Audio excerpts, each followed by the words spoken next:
فتعلقت قلوبهم بالمنازعة إلى طلب الآخرة.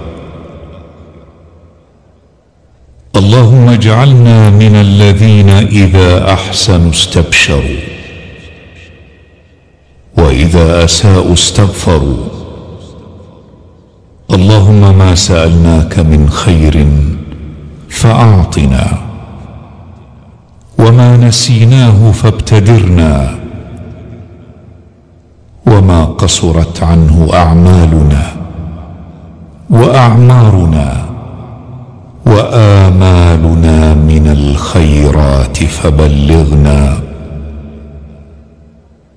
اللهم جمل أمرنا ما أحييتنا، وعافنا ما أبقيتنا، وبارك لنا فيما خولتنا، واحفظ علينا ما أوليتنا، وارحمنا إذا توفيتنا، وآنس وحشتنا إذا أمتنا، وتفضل علينا إذا حاسبتنا، ولا تسلبنا الإيمان وقد هديتنا.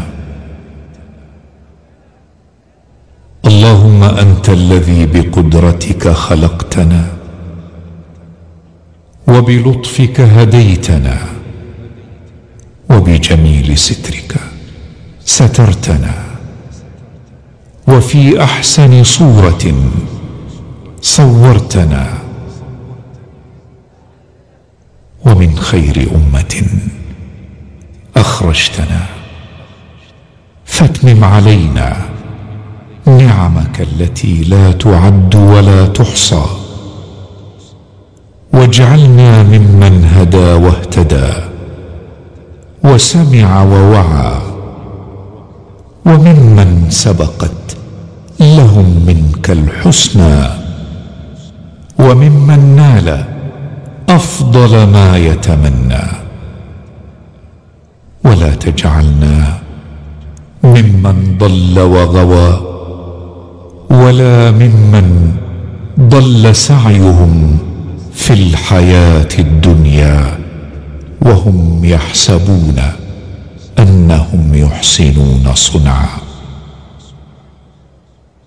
اللهم بك لاذت قلوبنا، وعلى بابك ناخت مطايانا، وبحبل جودك